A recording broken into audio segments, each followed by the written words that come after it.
Tapos na ang ating pagpupulong sa araw na ito. Napagkasunduan na ang anak ni Ambo na si Lira ang iaalay sa mga aswang sa darating na pagbilog ng buwan. Yun ay sa kadahilanang ang dalagitang si Lira ay may malubhang karamdaman na kahit na sinong manggagamot ay hindi na kayang bigyan pa ng lunas. Magpasalamat tayo sa pamilya ni Lira dahil ito ay may pagpayag nila. Ganon din kay Lira dahil siya ang mismong nakaisip na ialay ang kanyang sarili. Sa ngayon ay maaari na kayong makabalik sa inyong mga bahay. Pagpalain nawa tayo ni Bathala. Matapos yung sabihin ng pinuno ng tribong kinabibilangan ng batang si Sambal, ay magkakasabay ng umalis ang mga tao sa harapan ng bahay ng pinuno nilang si Apong Dumagit. Si Apong Dumagit ay isang matandang lalaki na maliit at may payat na pangangatawan, ngunit napakalakas pa rin ito. Hindi nakagalaw si Sambal sa kanyang kinatatayuan. Nakatingin lang siya kay Apong Dumagit habang may namumuong luha sa gilid ng kanyang mga mata. Hindi na niya napigilan ang kanyang sarili at lumapit na siya kay Apong Dumagit. Paumanhin po, Apong Dumagit. Sa pakikipag-usap ko po sa inyo nang hindi nagpapaalam. Pero, Apong Dumagit, sigurado po bang si Lira na po ang iaalay natin sa mga aswang? Oo, Sambal.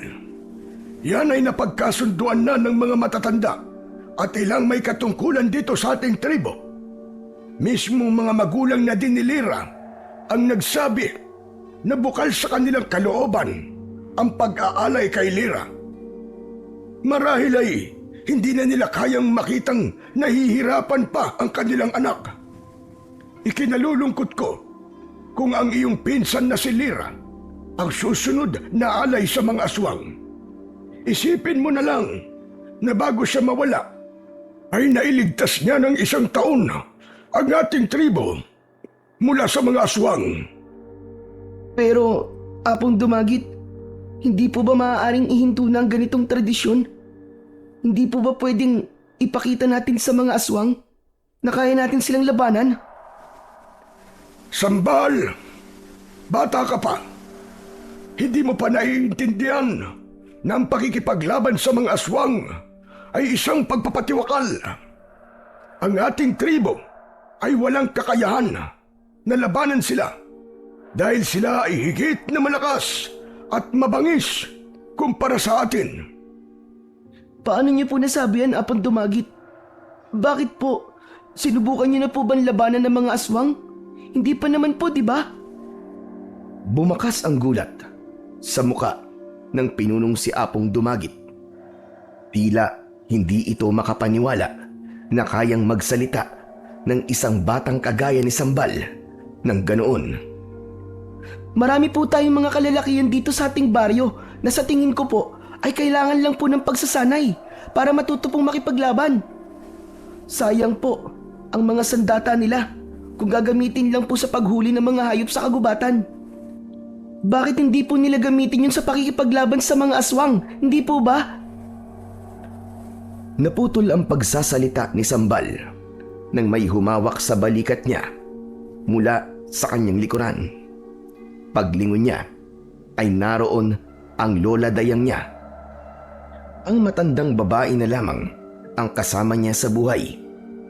Ulila na siya sa mga magulang dahil noong 5 taong gulang siya ay isa ang nanay at tatay niya sa mga namatay noong may kumalat na misteryoso at nakamamatay na sakit sa kanilang baryo.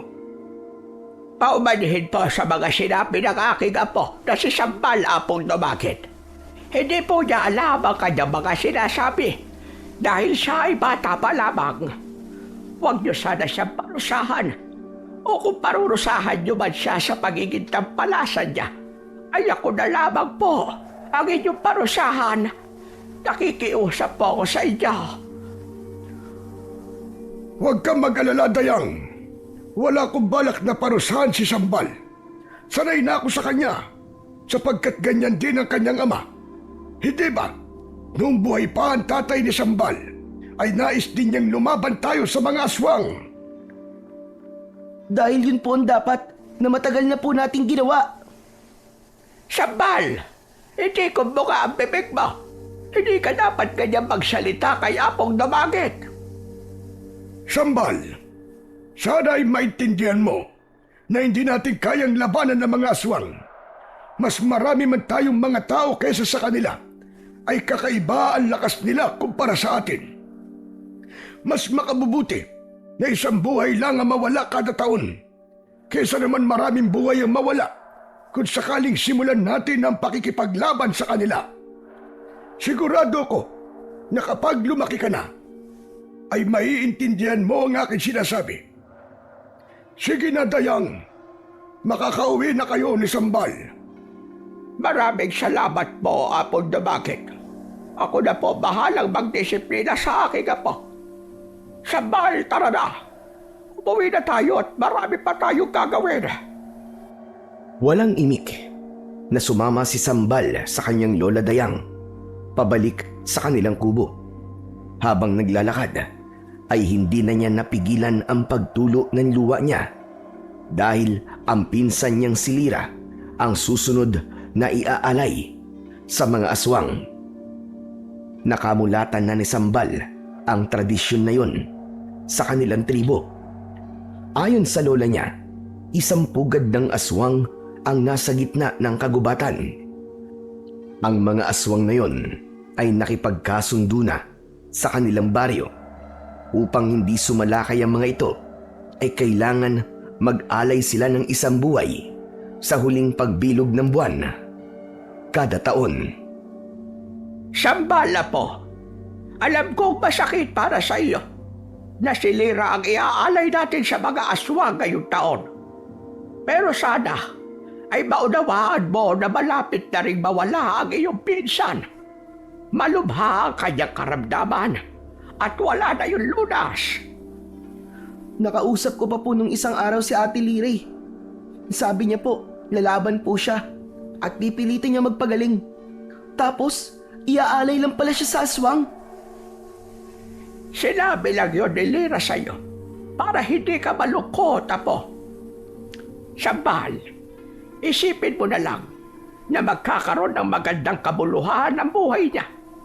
Isang taon niya tayong maililigtas mula sa mga aswang.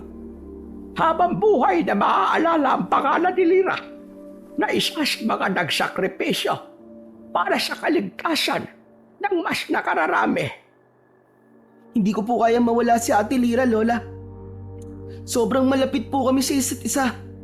Nung malakas pa po siya, palagi niya po akong sinasamahan na mamasyal. Naniniwala po ako, nagagaling pa siya sa karamdaman niya. Pero paano pa po siya gagaling kung magiging alay na po siya sa mga aswang?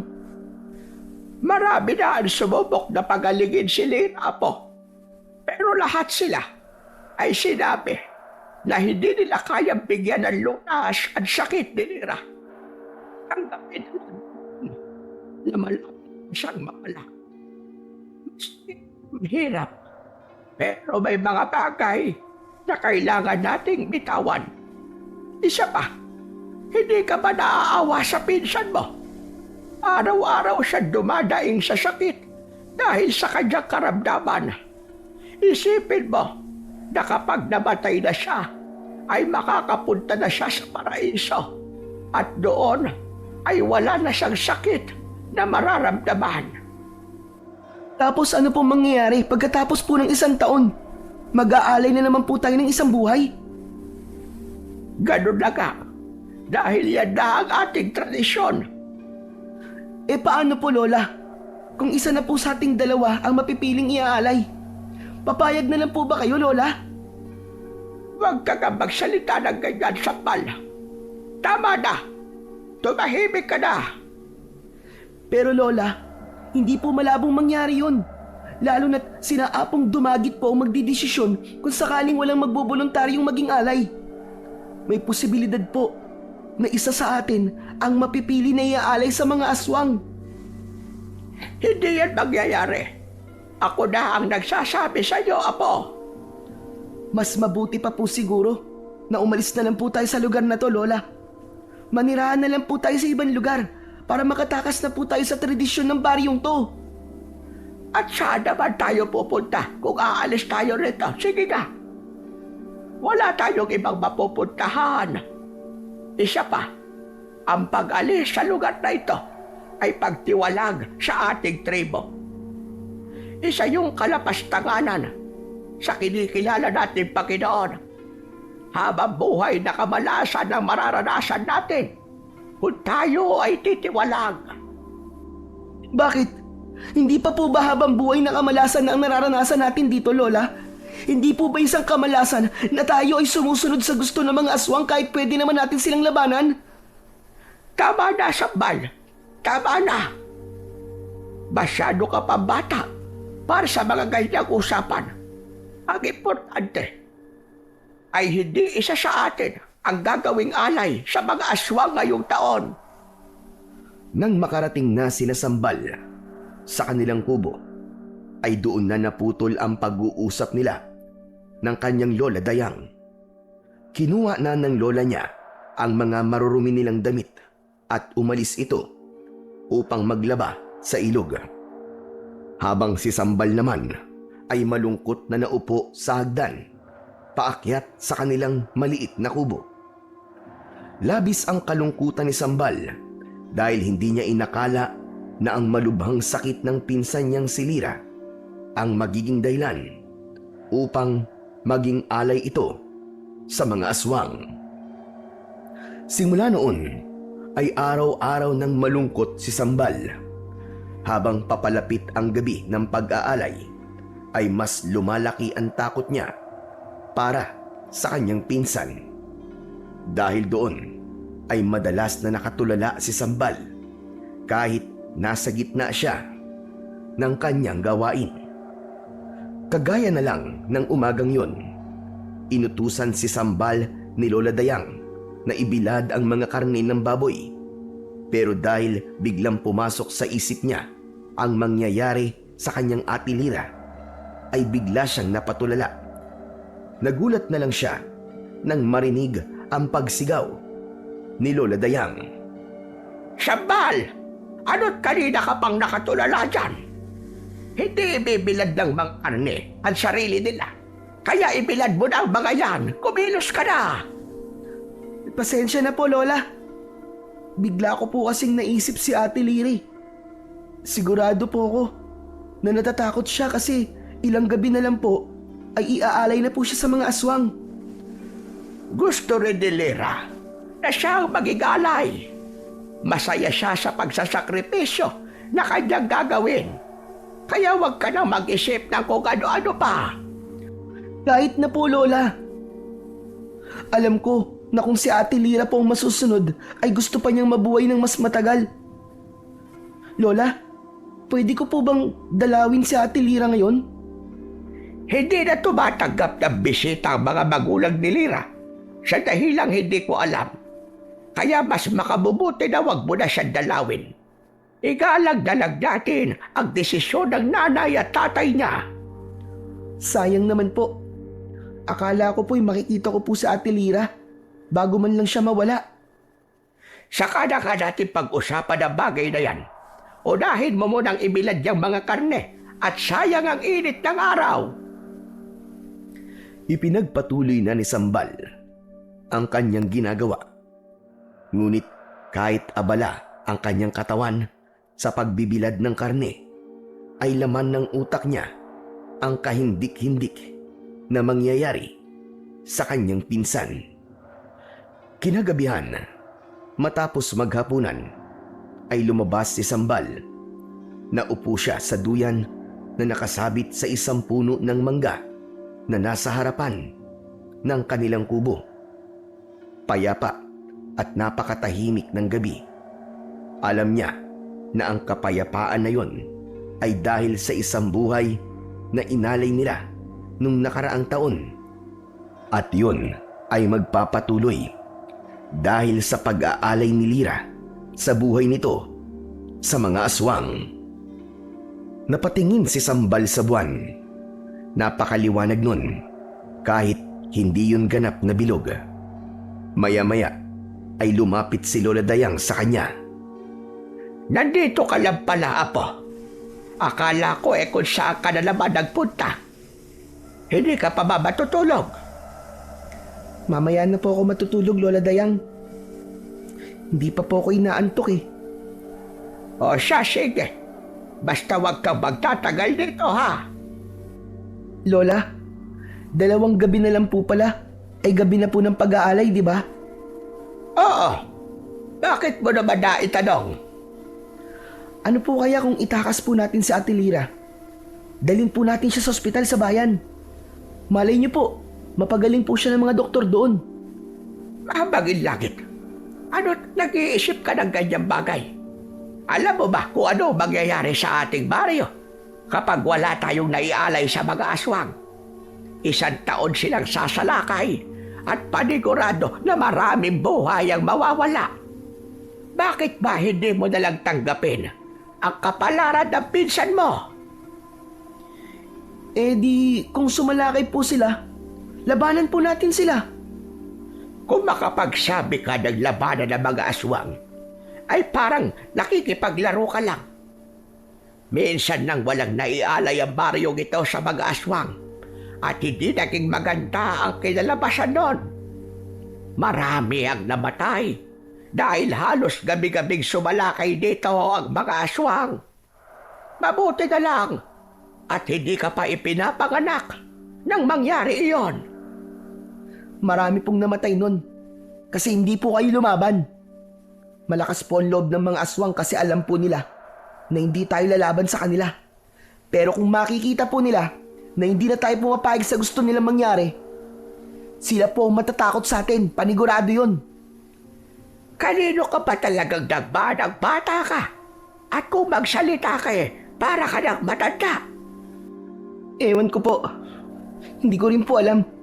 Basta't ang alam ko lang po, mali na wala po tayong ginagawa para tumigil na tayo sa pag-aalay ng isang buhay taon-taon. Yan na nga ang nakasanayan natin sa lugar na ito. Kaya kailangan mo tanggapin ang bagay na yan, Apo.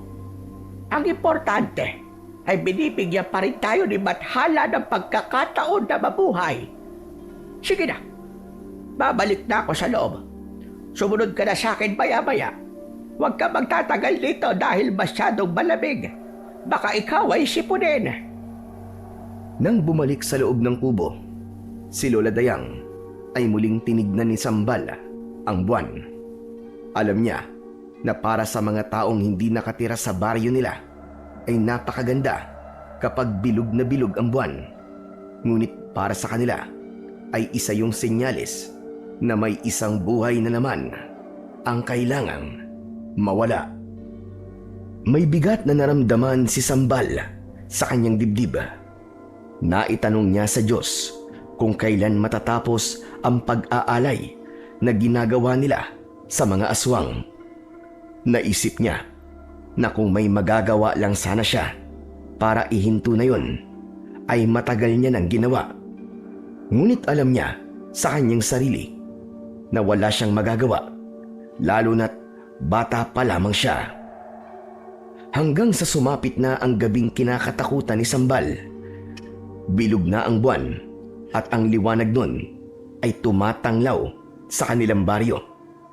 Nasa loob siya ng kanilang kubo nang may narinig siyang mga taong naglalakad sa labas ng kanilang bahay. Sumilip siya sa bintana at nakita niya sina Apong Dumagit kasama ang may mga katungkulan sa kanilang baryo. Kasama rin ng mga yon si Lira na buhat ng tatay nito. Naglalakad ang mga yon patungo sa direksyon ng kagubatan. Lola, Lola! Si Ate Lira po! Iaalay na po nila! Baka naman may gawin kapag hindi maganda. Dumito ka na lang sa loob. Huwag ka nang lalabas. Ipagdasal natin na sana ay maging matagumpay ang pag-aalay ngayong gabi. Hindi na nagsalita pa si Sambal dahil alam niya Natututol si Lola Dayang sa kung anong nais niyang gawin. Iniisip pa lamang niya ang maaaring gawin ng mga aswang kay Lira ay labis na siyang naaawa para rito. Nagkaroon siya ng kagustuhan na pigilan ang mangyayaring pag-aalay, ngunit hindi niya alam kung magtatagumpay siya. Hindi nagtagal ay lumuhod na sina Sambal at Lola Dayang sa isang sulok ng kubo upang simulan ang pagdarasal. Aming bathala, dinggin mo ang aming panalangin. Naway maging matagumpay ang pag-aalay namin sa mga aswang ngayong gabi. Umaasa kami na kayo ay maghihimala at papahintuin ang taon-taon na pag-aalay namin ng buhay para sa aming kaligtasan. Aming bathala, mahabag ka nawa sa amin. Sa isip ni Sambal ay iba ang kanyang ipinagdadasal. Hinihiling niya na sana ay bigyan siya ng lakas ng loob ni Bathala upang iligtas si Lira sa gabing yon.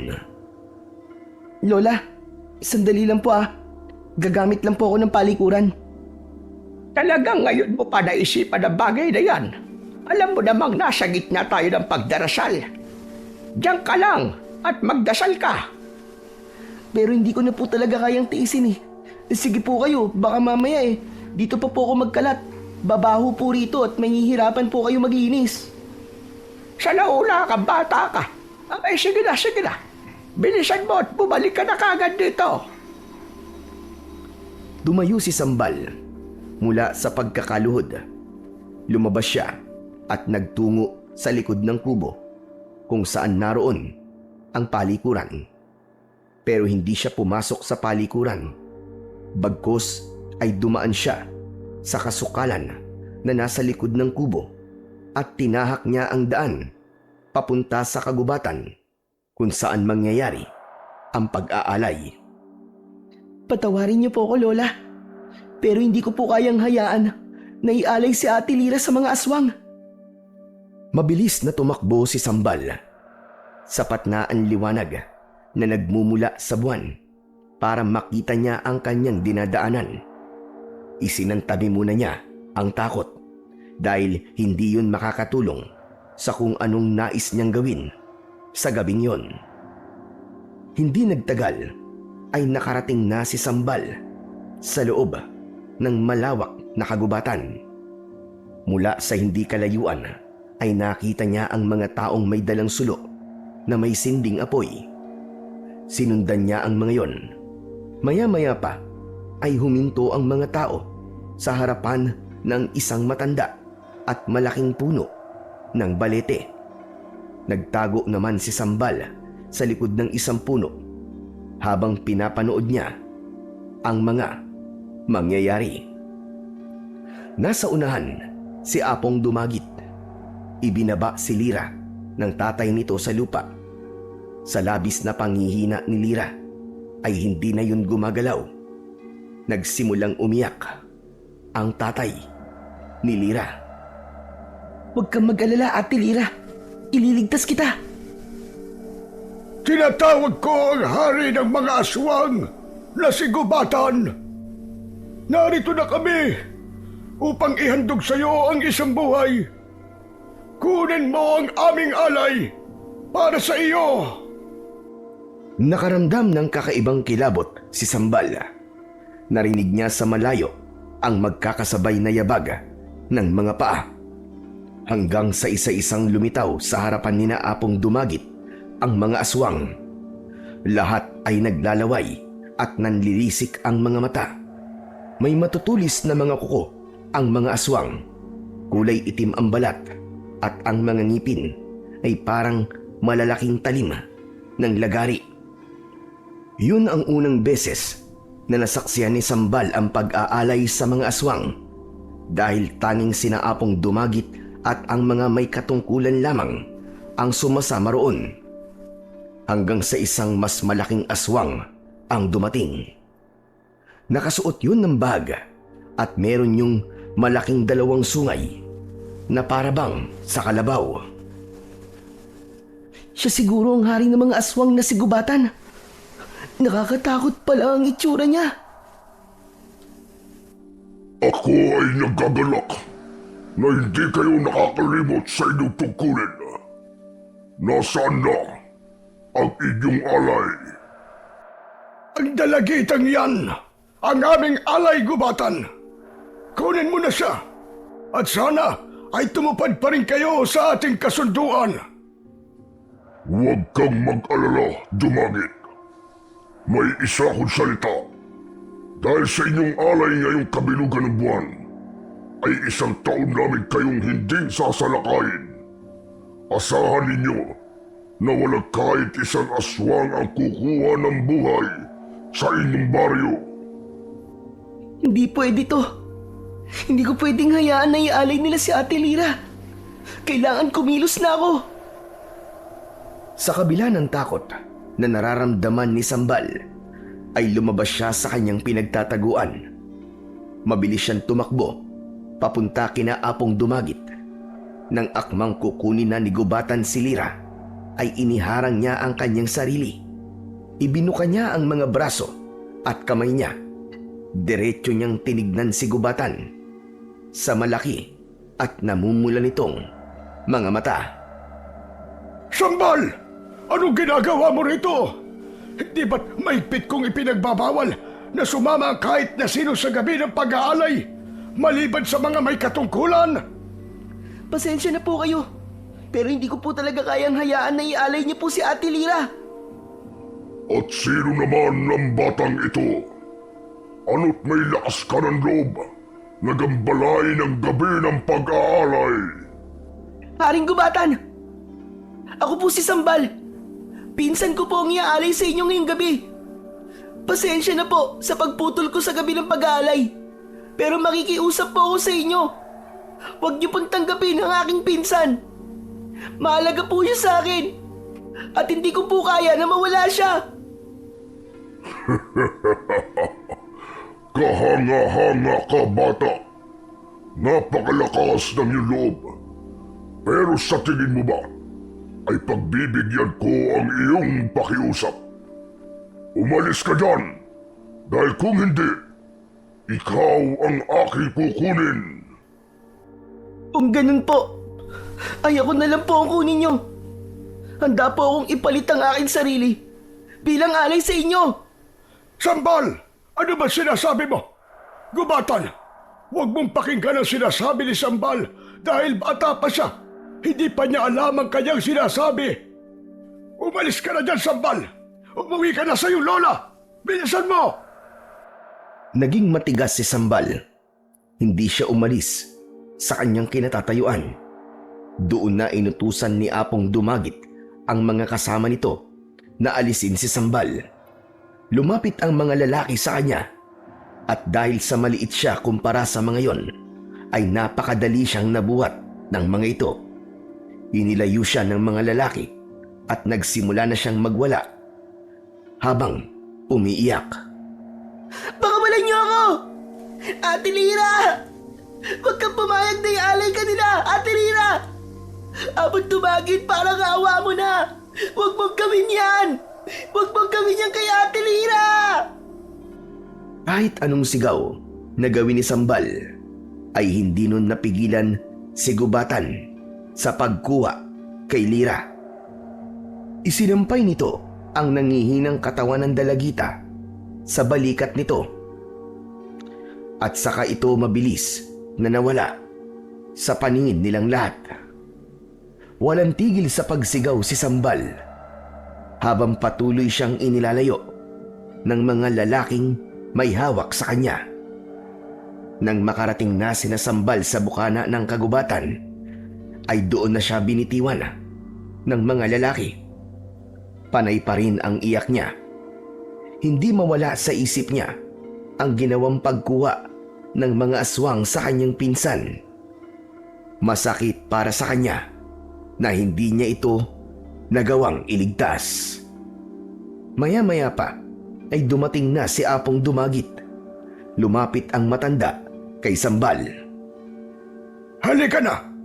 Ihahatid na kita sa inyo. Kailangan malaman ng iyong lola ang iyong ginawa. Napakasama nyo. Bakit nyo hinayaan na kunin ng mga aswang si Ate Lira? Hindi na kayo naawa sa kanya. Wala kayong puso. Sambal, baka nakakalimutan mo kung sino ang kinakausap mo. Ipapaalala ko sa'yo na ako ang namumuno sa ating tribo at hindi mo dapat ako pinagtataasan ng boses. Galit ako sa inyo. Galit ako sa inyo, Apong Dumagit. Galit ako sa inyo! Mabilis na tumakbo si Sambal, palayo kay Apong Dumagit. Humampas sa kanyang muka ang napakalamig na hangin sa gabing yun. Iyak pa rin siya ng iyak habang tumatakbo pauwi sa kanilang bahay. Nang makarating siya sa kubo nila, ay sinalubong siya ni Lola Dayang sa kanyang pagpasok. Agad na niyakap ni Sambal ang kanyang lola. Saan ka ba nanggaling na bata ka? Ang sabi mo'y gagamit ka lamang ng palikuran, pero hindi ka na bumalik. Lola, si Ate Lira, wala na po siya. Kinuha na po siya ng mga aswang. Inalis ni Lola Dayang ang pagkakayakap dito ni Sambal. Diretso siyang tinignan ng matanda sa kanyang mga mata. Sandali ka. Huwag mong sabihin na nagpunta ka sa kagubatan. Alam mo, Sambal, na mahigpit na ipinagbabawal na magtungo ron kapag ganitong gabi ng pag-aalay. Isa yung malaking pagsuway sa patakaran sa baryong ito. Ayoko na po sa paryong to, Lola. Ayoko na po dito. Gusto ko na po umalis dito. Hindi ko na po kaya na pumapayag na lang po tayo na kumuha ng buhay ang mga aswang na yun sa mga tao rito. Akala mo ba ay di masakit sa akin ang pag-aalay na ginagawa rito? Masakit din para sa akin na kailangan nating magbuwis ng isang buhay para sa kapakanan ng mas nakararami. Mas masakit nung ang lolo mo ang napiling ialay kinagubatan. Masakit para sa akin na wala ko nagawa, kundi ang hayaan na kunin siya ng mga aswang kahit lamag na lamag yun sa aking kalooban. Pero Sambal, Apo, kailangan natin gawin yon. Isipin mo na lang ang mangyayari sa ating lahat kapag huminto tayo sa pag-aalay sa mga aswang. Kaya kailangan mong tataganang yung loob, Apo, at tanggapin mo. Wala na tayong magagawa sa sitwasyon natin ngayon. Naramdaman ni Sambal ang labis na sakit na lumukob kay Lola Dayang habang sinasabi nito ang mga salitang yun. Dahil doon ay naisip niya na baka nga tama ang lola niya. Baka nga wala na silang magagawa para baguhin ang kapalaran ng kanilang baryo. Kinabukasan ng umaga, nagising si Sambal na namamaga ang kanyang mga mata dahil sa magdamag na pag-iyak. Nang dumulog siya sa pagkainan, ay nakatulala siya. Naghain na ng pagkain si Lola Dayang. Nilagang kamoting kahoy at kape ang kanilang almusal.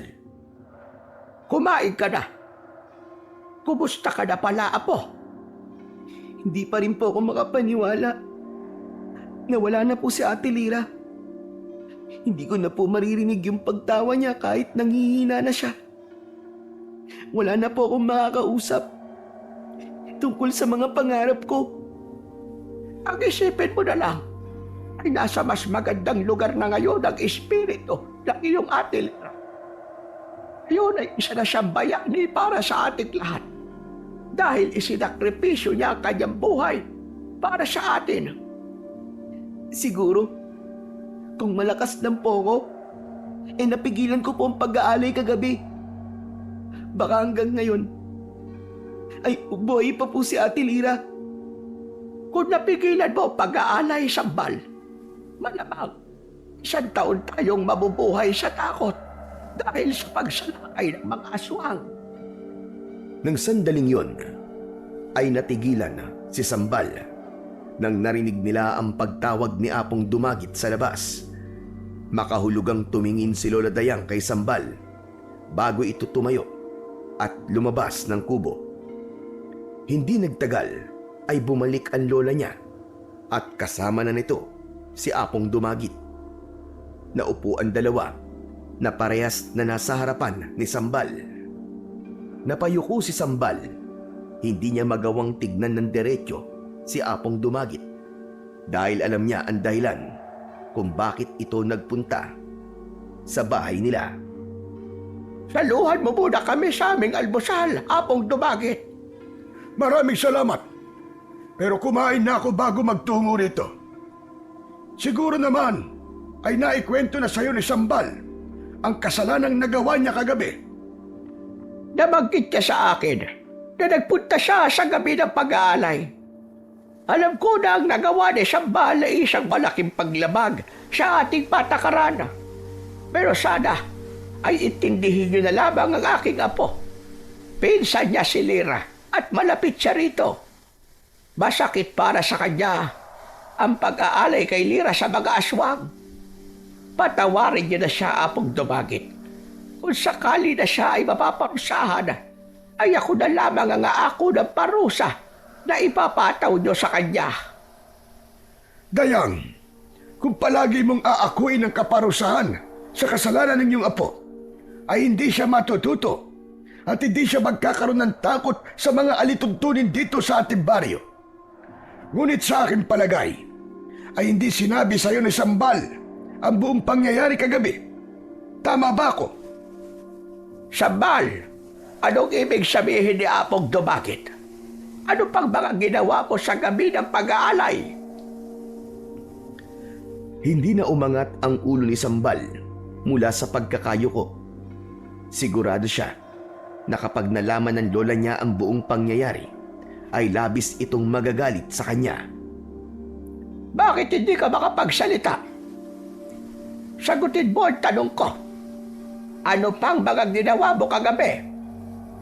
Sa palagay ko, ay hindi kayang magkwento ni Sambal sa iyo. Kaya mas makabubuting ako na ang magsabi sa iyo, Dayang. Apong Dumagit, pakiusap. Huwag niyo na po sabihin kay Lola. Hindi maaaring hindi malaman ng iyong lola. Kailangan niya yung malaman upang magabay ang kanya ng tama. Sabihin mo na sa akin ang ginawa ni Sambal kagabi, Apong Dumagit. Sinubukan ni Sambal na pigilan ng pagkuha ni Gubatan kay Lira. At hindi lang yun ang kanyang ginawa, kundi sinabi rin niya kay Gubatan na imbis na si Lira ang kuning alay, ay siya na lang ang kunin ni Gubatan. Mabuti na lang at hindi pumayag si Gubatan dahil kung nagkataon, wala na ang iyong apo ngayon, Dayang. Totoo ba mga sinabi ni Apong Dumagit, Sambal? Sinubukan mong ialay ang iyong sarili kay Gubatan? Sumagot ka! Opo. Yun lang po kasi ang paraan na naisip ko para mailigtas po si Ate Lire. Mapagin langit, ano ba talagang tumatakbo sa utak mong bata ka? Aatakihin ako sa puso sa'yo na dahil sa mga ginagawa mo. Kaya magpasalamat kayo dahil si Lira pa rin ang kinuha ni Gubatan. Dayang, alam mo naman na malaking pagsuway sa patakaran natin ang ginawa ni Sambal. At yun ay may kaukalang parusa. Maging ang mga may katungkulan ay hindi makapaniwala sa ginawa ni Sambal. At lahat sila ay nais na maparusahan ang iyong apo. Naiintindihan ko. Sa tingin ko sa pagkakataon na to, ay hindi ko na dapat akuin ang pagpaparusang gagawin niyo kay Sambal. Nararapat na siya ay disiplinahin ng gusto para maisip niya na lahat ng pagsuway na gagawin niya ay may katapat na parusa. Habang bata pa siya, ay dapat na putulin na kagad ang kanyang sungay. Bakit po, Lola? Para po ba sa inyo ay masama ang aking ginawa? Kaya nasabi niyo po na dapat pong putulin ang aking sungay? Masama po ba na gusto kong iligtas si Ate Lira? Bata ka pa nga. Hindi mo pa naiintindihan ang lahat. Lalo na ang sitwasyon ng baryo natin. Kung ano na lang ang nasa isip mo, ay ginagawa mo. At hindi mo inaalam kung delikado ba ito o hindi. Naiintindihan ko na po ang lahat, kahit bata pa po ako. Kayo lang po nag-iisip na hindi ko naiintindihan porque bata pa ako. Tignan mo na yan. Saan mo ba natututunan ang pagsagot-sagot mo ng ganyan? Huminahon ka muna, Dayang. Siguro naman ay alam na ni Sambal na mali ang kanyang ginawa kagabi. Ngayon, bilang kaparusahan sa kanyang nagawa, ay naisipan ko na bigyan siya ng parusa. At ang parusa na yon ay 7 araw siyang maglilinis dito sa ating baryo. Pagkatapos niyang mag-almusal hanggang tanghali, ay yun ang gagawin niya. Ayos lang po. Tinatanggap ko po ang kaparusahan na igagawad niyo po sa akin. Pero wala po akong pagsisisi sa ginawa ko. Dahil alam ko na sa kahuli-huli ang sandali, ay ginawa ko ang lahat para iligtas si Ate Lira. Humingi ka ng tawad kay Apong Dumagit at magako ka sa kanya na hindi mo na uulitin yon. Apon Dumagit, humihingi po ako ng tawad sa inyo. At sa inyo rin po, Lola. Patawad po kung sinaway ko ang isa sa mga patakaran sa ating baryo. Pero pasensya na po kayo. Kasi hindi ko po may papangako na hindi ko na po ulit-uulitin yon. Aba, at ang batang ito ay talagang napakatigas ng ulo. Ay nako, ano ba ito? Aatakihin na talaga ako sa puso dahil sa iyo, Sambal. Hayaan mo na muna siya sa ngayon. Sambal, bukas ay magsisimula na ang paglilinis mo sa ating baryo. Sana'y maging aral sa iyo ang pangyayaring ito. Maintindihan mo sana na hindi porke magandang iyong intensyon ay dapat mo na itong gawin. Dapat mo ring isipin kung ano ang magiging resulta ng bawat magiging desisyon at aksyon mo. O sige na, magpapaalam na ako sa inyong dalawa dahil may mga bagay pa akong kailangang gawin. Sige ho, mag-iingat po kayo, Apong Dumagit. Pagkaalis ni Apong Dumagit, ay matagal na tinitigan ni Lola Dayang si Sambal. Muling napayuko si Sambal dahil hiyang-hiya siya sa lola niya. Ramdam niya ang inis nito sa kanya. Ano? Ano, Sambal? Masaya ka ba sa ginawa mo? Hindi po ako masaya. Pero wala po akong pinagsisisihan. Alam ko po na kung nasan ngayon si Ate Lira ay masaya siya. Dahil kahit isa ay meron pong sinubukan na iligtas siya. Ilang beses ko bang dapat sabihin sa iyo na wala na tayong magagawa sa tradisyon sa lugar na ito? Sa pagpili nating manatili rito, ay ang pagtanggap natin na kada taon ay isang buhay ang kailangan talagang mawala. Tradisyon po ba talaga yun na matatawag o isang kahinaan? Kasi pwede naman po nating labanan si Nagubatan eh. Tumigil ka na nga sa mga pinagsasasabi mo. Baka kapag narinig ka pa ni Apong Dumagit ay dagdagan pa niya ang parusa niya sa'yo. Magpasalamat ka nga at ganong kaparusahan lamang ang ibinigay niya sa iyo. Hindi na nagawang makasagot ni Sambal dahil tumayo na si Lola Dayang at lumabas na ito ng kanilang kubo. Nang maiwang mag-isa si Sambal ay muli niyang naramdaman ang kalungkutan dahil sa pagkawala ng kanyang Ate Lira. Pero mas matindi ang kalungkutan niya dahil alam niya na hindi si Lira ang magiging huling alay sa mga aswang. Naniniwala siya na hanggat hindi sila natututong lumaban, ay magpapatuloy ang ganung pangyayari sa kanilang baryo. Nang sumunod na araw, ay nagsimula na si Sambal na isagawa ang kaparusahan na ipinataw sa kanya ni Apong Dumagit. Matapos niyang mag-almusal, ay umalis na siya ng kanilang bahay, dala ang walis at isang sako. Nagsimula siyang magwalis sa bukana ng kanilang baryo. Pinulot niya ang mga kalat at basura at iniligay niya yun sa dala niyang sako. Nang malapit na ang tanghali, ay natuwa siya Dahil malapit na siyang matapos sa kanyang ginagawa, tinanggap na lang niya na kailangan niya yung gawin dahil may paglabag siyang nagawa. Habang abala si Sambal sa pagwawalis, ay nakita niya ang kalaro niya na si Ambo. May dala yung trumpo. Aba, napakasipag mo naman at pati rito ay nagwawalis ka. Ano ba nakain mo at ginagawa mo yan? Hindi mo pa ba alam na pinatawan ako ni Apong Dumagit ng parusa? At ang parusang yon ay 7 araw ako magwawalis dito sa ating baryo. Ha? Aba bakit? Ano bang ginawa mo? At pinarusahan ka ni Apong Dumagit? Nagpunta ako kagabi sa pag-aalay. Tapos, pinigilan ko sila sa pag-aalay nila kay Ate Lira. Ano? Ako, isang malaking kasalanan nga yun. Nakakalungkot lang kasi hindi ko nagawang iligtas si Ate Lira eh. Nakuha pa rin siya ng mga aswang. Kung nagtagumpay ka sa ginawa mo, malamang aalis na lang kami rito ni nanay at tatay. Panigurado nasasalakay dito mga aswang.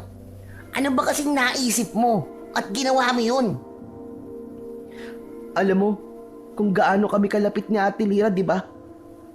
Alam ko na nais pa niyang mabuhay. Kaya gusto ko sana siyang iligtas eh. Pero hindi ako nagtagumpay. Sa bagay, ano bang magagawa ng isang batang kagaya ko? Wala ka nga talagang magagawa. At ang mga batang kagaya natin ay dapat naglalaro lang. Hayaan mo na ang mga matatanda sa ganyang mga problema, Sambal. Bakit kasi hindi makipaglaban sina Apong Dumagit kinagubatan eh? Kung dati pa nila yung ginawa, malamang matagal na tayong nakalaya sa ilalim ng mga aswang na yun. Hindi ka rin sigurado. Maaari rin na matagal nang patayan lahat ng tao rito kung sinubukan nilang makipaglaban sa mga aswang. Malalakas kaya ang mga aswang? Kahit nga sila kay Banog ay hindi kinaya ang puwersa ni Nagubatan. Kaya umalis na lang siya rito sa baryo natin. Anong sinabi mo, Ambo? Sinong Lakay Banog yun? Ngayon ko lang yata narinig ang pangalan na yan ah. Hindi mo ba siya kilala? Itatanong ko ba sa'yo kung kilala ko siya? Pambihira ka naman, Ambo. Sa bagay, oo nga pala no. Naikwento lang sa akin ni nanay sila kay Banog. Ang sabi ni nanay, sila kay Banog ay kilalang manunugis ng mga aswang noon dito sa atin. May mga agimat daw siyang ginagamit. Tapos, para siyang bayani. Kasi, kahit mag-isa siya, ay nakikipaglaban siya sa mga aswang. Pero isang araw, bigla na lang daw umalis sila kay Banog. Ang hinala ni nanay ay napagod na sila kay Banog na makipaglaban sa mga aswang. O kaya, ay naisip niya na hindi niya talaga kayang talunin si Nagubatan. Kung ganun, meron na palang sumubok labanan ng mga aswang dati. Pero bakit sinabi ni Apong Dumagit na hindi nila kayang makipaglaban? Aba, hindi ko alam. Pero malamang, natatakot din sila, gaya natin. Walang pagbabagong mangyayari kung takot ang palagi nating papairalin. Ang lalim mo naman magsalita. Ang totoo niyan. Aayain sana kitang maglaro ng trumpo eh. Pero mukhang hindi ka pala pwede. Kasi may ginagawa ka.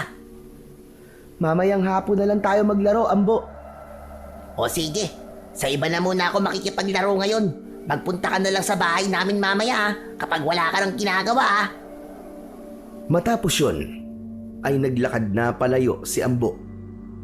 Habang si Sambal ay napatitig sa kawalan. Umalingaw-ngaw sa loob ng kanyang utak ang pangalang Lakay Banog. Hindi siya sigurado kung totoo ba ang sinabi ni Ambo tungkol kay Lakay Banog. Ngunit may nabuhay na kuryosidad sa kanya at nais niyang malaman kung sino ba talaga si Lakay Banog. Pagsapit ng tanghali ay umuwi na si Sambal sa kanilang kubo. Ramdam niya ang labis na pagod sa ilang oras na pagwawalis at pamumulot ng basura. Pagpasok niya sa bahay ay agad siyang pinainom ni Lola Dayang ng tubig. O ano, Apo? Kumusta ang unang araw mo sa paglilinis sa ating baryo? Nakakapagod po. Lalo na po, matindi po ang sikat ng araw. O siya sige, magpahinga ka na muna sandali at pagkatapos ay maligo ka. Pagkaligo mo ay saka tayo magtatanghalian. Kung hindi ka sana nagpunta sa gabi ng pag-aalay, ay hindi mo yan sasapitin na bata ka. Ang tigas kasi ng ulo mo. Pwede po bang wag niyo na pong paulit-ulitin sa akin ang paglabag na nagawa ko, Lola? Dapat nga na inuulit-ulit yun sa'yo para matandaan mo at huwag mo nang ulitin sa susunod. Nakakahiya kay Apong Dumagit. Paniguradong iniisip niya na hindi kita nagagabayan ng maayos. Nagagabayan niyo naman po ako ng maayos, Lola. Yung ginawa ko pong yun ay sarili ko pong kagustuhan at wala po kayong kinalaman doon. Ay oo nga pala, Lola. Meron po akong itatanong sa inyo. Ano na naman ba yun? Lola, meron po ba kayong kilalang Lakay Banog? Napansin ni Sambal na natigilan si Lola Dayang nang marinig nito ang pangalan ni Lakay Banog. Tila umurong bigla ang dila nito. Hinintay ni Sambal na sagutin ng lola niya ang tanong niya, pero umiwas ito. Maligo ka na. Sige na, para makakain na tayo. Pero hindi niyo pa po sinasagot ng tanong ko, Lola eh. Kilala niyo po ba si Lakay Banog? Sino po ba siya? Nabanggit po sa akin kanina ni Ambo na si Lakay Banog daw po ang una at tanging nakipaglaban noon kinagubatan. Huwag kang maniniwala sa sinasabi ni Ambo.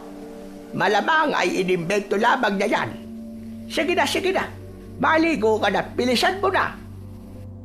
Hindi na ipinilit pa ni Sambal na sagutin ni Lola Dayang ang kanyang katanungan. Ngunit ang reaksyon na yon ng lola niya ay mas lalo lang nagpatindi sa kagustuhan niya na malaman kung sino ba talaga si Lakay Banog. Sa mga sumunod na araw ay nagpatuloy si Sambal sa paglilinis ng kanilang baryo. Kasabay noon ay iniisip niya pa rin kung paano siya makakahanap ng impormasyon tungkol kay Lakay Banog. Hindi niya maintindihan kung bakit gustong-gusto niyang malaman ang totoo nitong kwento. Sinubukan pa ring magtanong ni Sambal kay Lola Dayang, pero sa tuwing ginagawa niya yon ay palaging umiiwas ang matanda o hindi kaya ay iniiba nito ang usapan. Doon na napagtanto ni Sambal na wala siyang makukuhang kasagutan sa lola niya. Hanggang sa sumapit na ang huling araw ng parusa kay Sambal, mas naging magana siya sa paglilinis at pagsapit ng tanghali ay nagsimula na siyang maglakad pauwi sa kanilang bahay. Sa kanyang paglalakad ay nakasalubong niya si Apong Dumagit. Lumapit ito sa kanya kaya napahinto siya. Magandang tanghali po, Apong Dumagit. Magandang tanghali rin naman sa iyo, Sambal. Ngayon na ang huling araw ng parusa mo, tama ba? Opo, ikapitong araw ko na po ngayon. Kung ganon, ay dito ko na tinatapos ang parusa ko sa iyo.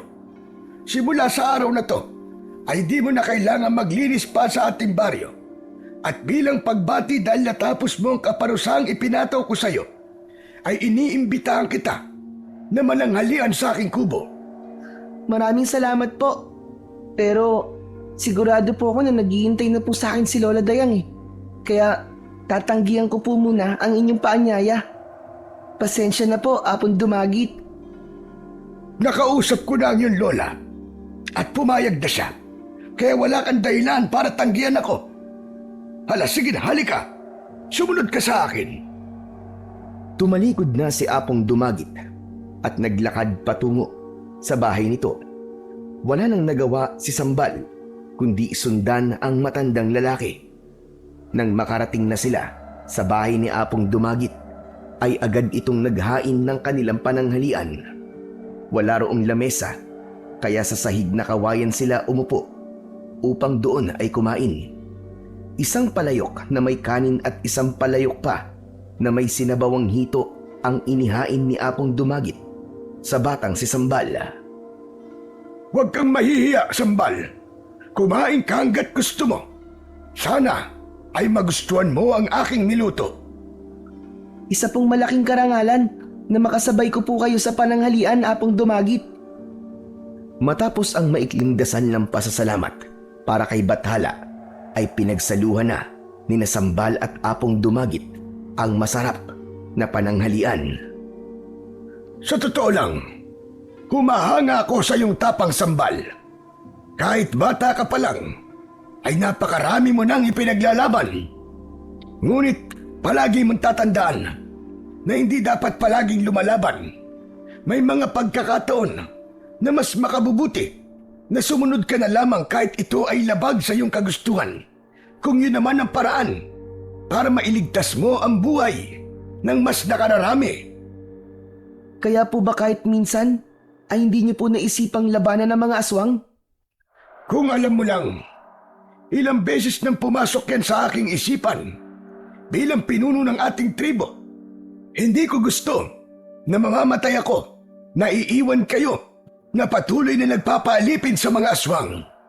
Pero sa ngayon ay wala pa tayong magagawa dahil wala pa tayong laban kay Gubatan.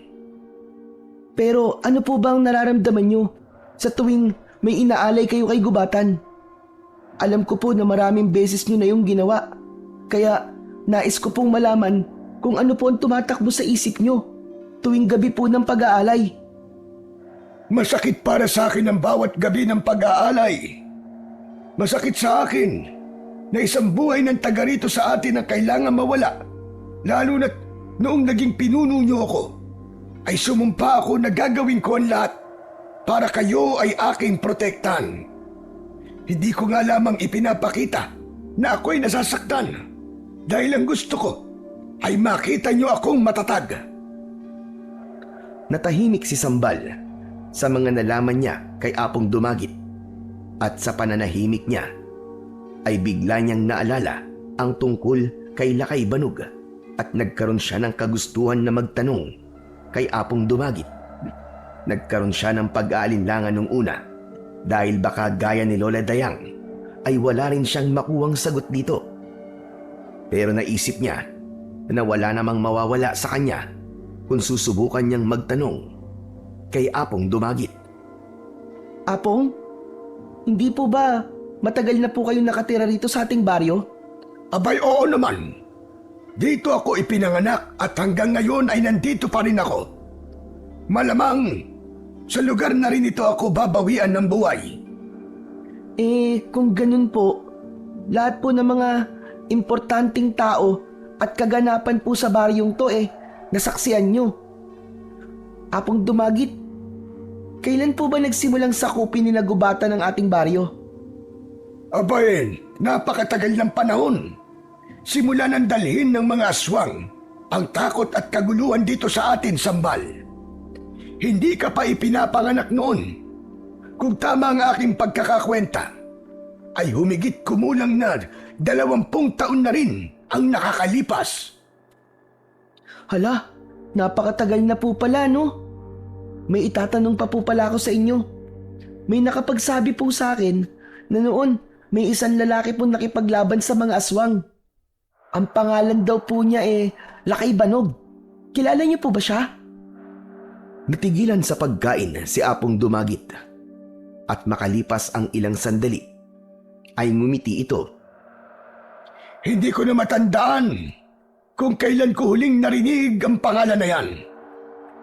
Pero Apong Dumagit, kilala niyo po ba siya? Hindi ko maaaring makalimutan si Lakay Banog. Siya ang tanging nagkaroon ng lakas ng loob na labanan ng mga aswang noon. Isa siyang mahusay na manunugis na gumagamit ng mga agimat sa kanyang pakikipaglaban. Yun nga lang, wala na siya rito. Bakit po siya umalis? Napagod na po ba siyang makipaglaban? Sa totoo lang, ayoko na sanang balikan ang bahagi niya ng aking nakaraan, Sambal. Pero dahil na pag-uusapan na natin, ay magkikwento na ako sa iyo. Ako ang dahilan kung bakit pinili nila kay Banog na lisanin ang baryong ito. Ha? Bakit po? Ano po bang ginawa niyo para umalis po siya rito? Oo, totoong mahusay makipaglaban sa mga aswang sila kay Banog. Ngunit nakita ko na kahit na anong laban ang gawin niya, ay hindi siya mananalo kay Gubatan. Kaya na makipagkasundo sa akin si Gubatan na kung mag-aalay tayo ng isang buhay sa kanya tuwing huling kabilugan ng buwan sa isang taon, ay hindi na sila sasalakay. Pumayag ako dahil inisip ko ang kapakanan ng mas nakararami. Hindi yun nagustuhan nila kay Banog. Nagalit siya sa akin, kaya mas pinili niya ang umalis na lang at mamuhay na lamang sa ibang lugar. Ibig po palang sabihin, hindi siya natakot o napagod na makipaglaban po sa mga aswang. Hindi, Sambal. Wala sa bokabularyo niya ang salitang takot. Kaya nga kapag nakikita kita, ay naaalala ko sila kay Banog. Parehas kayo na matapang. Kung ano ka ngayon, ay ganyan din siya nang siya ay bata pa. Kung sa bagay, hindi na ako magtataka. Dahil kadugo mo nga pala sila kay Banog. Po, teka, ano pong sinabi nyo? Kadugo ko po, sila kay Banog? Hindi mo ba alam? Hindi ba nasabi sa'yo ng lola mo? Sila kay Banog ay ang panganay na anak ng iyong Lola Dayang. Sa madaling salita, ay tiyo mo sila kay Banog. Wala pong sinasabi sa akin si Lola tungkol po kay Lakay Banog. Kapag po kasi tinatanong ko siya tungkol kay Lakay Banog, hindi po siya sumasagot o kaya minsan, iniiba niya po ang aming usapan. Ngayong alam mo na, ay alam mo na siguro kung kanino ka nagmana. Biglang natahimik si Sambal nang nalaman niya na kadugo niya pala sila kay Banog. Hindi niya akalain na may isa pala sa pamilya niya ang matapang na nakipaglaban noon sa mga aswang. Dahil doon ay nagkaroon siya ng kagustuhan na makita at makilala ang tiyo niya na sila kay Banog. Nais niya itong kumbinsihin na bumalik sa kanilang baryo upang muling makipaglaban sa mga aswang. Matapos kumain ay umuwi na si Sambal sa kanilang bahay. Naabutan niya na naghuhugas si Lola Dayang ng mga pinagkainan nito sa may batalan. Lumapit siya sa kanyang lola. Sambal, nakauwi ka na pala, apo. Kumusta ang tanghalian mo? Kinaapong Dumagit. Ayos lang po. Masarap po ang nilutong sinabawang hito ni Apong Dumagit. Tapos na pala ang parusa sa'yo. Siguro naman ay magtatanda ka na ngayon. Lola, totoo po bang anak niyo po sila kay Banog? At sino naman na may sabi sa'yo niyan? Si Apong Dumagit po. Ayaw niyo po kasing sagutin ang mga tanong ko tungkol kay Lakay Banog Kaya sa kanya na po ako nagtanong. At sa kanya ko po nalaman ng lahat. Totoo po ba? Na tiyo ko po sila kay Banog? Ayoko nang pag-usapan si Banog. Matagal ko na siya kinalimutan. Pero karapatan ko pong malaman ng totoo tungkol sa kanya. Kadugo ko po siya. Kapatid po siya ng tatay ko. Kaya sana ay huwag niyo pong ipagdamot sa akin ng bagay na yon. Tinapos na ni Lola Dayang ang ginagawa nito. Tila labis ang tensyon na nararamdaman ng matanda, kaya napainom ito ng tubig. Sige, sasabihin ko na ang mga gusto mong malaman. Naiirita na rin kasi ako sa pagugulit mo sa aking bata ka. Totoo ang sinabi ni Apong Dumagit sa iyo. Anak ko nga sila kay Banog. Ngunit nang umalis siya rito, ay inisip ko na patay na siya. Masyado siyang makasarili. Iniwan niya kami rito ng tatay at lolo mo. Mas danaig sa kanya ang galit niya kay Apong Dumagit kaysa ipagtanggol kami mula sa mga aswang. Pero sa palagay ko po, umalis po siya rito bilang pagre-rebelde sa desisyon po ni Apong Dumagit. Ayaw po nila kay Banog sa pakikipagkasundo ni Apong Dumagit sa mga aswang. Tama lang ang desisyon na yon ni Apong Dumagit. Kahit na anong pakikipaglaban pa ni Banog kinagubatan, ay hindi niya ito natatalo. Nag-aalala lamang si Apong Dumagit sa kanya na baka dumating ang araw na mapatay na siya ng mga aswang. Pero nasaan na po ngayon sila kay Banog? Saan na po siya naninirahan ngayon? Ang huli kong balita ay nagtungo siya sa baryo ng Sulangan. Doon na siya nakatira. Hindi po ba? Hindi naman po ganun kalayo ang baryo ng Sulangan mula rito sa atin? Bakit hindi niyo po siya puntahan? Bakit hindi niyo po ayusin ang gusot sa pagitan po niyong dalawa? Ako ang ina, kaya bakit ako magbabakaawa sa kanya? Siya ang anak. Siya ang pumiling umalis. Kaya kung meron man dapat gumawa ng paraan para kami ay magkaayos, ay si Manong yon at hindi ako. Tila hindi na kinaya pa ni Lola Dayang na magpatuloy pa sa pag-uusap nila ni Sambal tungkol kay Banog. Naluluha itong lumabas ng bahay hanggang sa isang ideya ang pumasok sa isipan ni Sambal. Naisip niya na dahil alam niya na kung nasaan sila kay Banog, ay kailangan niya na itong puntahan at kumbinsihin na bumalik sa kanilang baryo. Ilang araw at gabi na pinag-isipan ng mabuti ni Sambal kung magtutungo ba siya sa baryo Sulangan upang kausapin ang tiyuhin niya na sila kay Banog. Alam niya na labis na magagalit si Lola Dayang sa sandaling gawin niya yon, ngunit naisip niya na mas dapat niyang iprioridad ang kaligtasan ng mas nakararami. Malakas ang kutob niya na tanging sila kay Banog lamang ang makakapagbigay ng tuldok sa impyernong nararanasan ng mga tao sa baryo nila. Kaya isang gabi, habang mahimbing na natutulog si Lola Dayang, ay pasimpleng bumangon si Sambal. Matagumpay siyang nakalabas ng kanilang kubo nang hindi nagigising ang kanyang lola. Ilang baryo lamang ang layo ng baryo Sulangan at alam ni Sambal kung paano ang pagpunta roon. Mag-isa niyang tinahak ang kadiliman at katahimikan ng gabi. Isinantabi niya ang takot dahil alam niya na ang gagawin niya ay isang hakbang upang makalaya na ang baryo nila sa takot sa mga pesteng aswang. Halos mag-uumaga na nang nakarating si Sambal sa baryo ng Sulangan. Agad siyang nagtanong-tanong sa mga taong nakita niya kung saan ba nakatira sila kay Banog. Tila kilala ito sa lugar na yon dahil may nakapagturo kagad sa kanya kung saan naninirahan ang taong hinahanap niya. Dinala si Sambal ng mga paa niya sa nag-iisang kubo na malapit sa ilog. Isang malalim na paghinga ang pinakawalan niya bago siya nagdesisyong kumatok sa pinto ng kubo. Pero hindi pa man lumalapat ang kamay niya sa pinto nang biglang bumukasyon at bumungad ang isang matangkad na lalaki na walang suot pang itaas. Napansin ni Sambal ang napakaraming peklat sa katawan ng lalaki. Hihikab sana ang lalaki, ngunit hindi nito yun na ituloy nang makita nito si Sambal.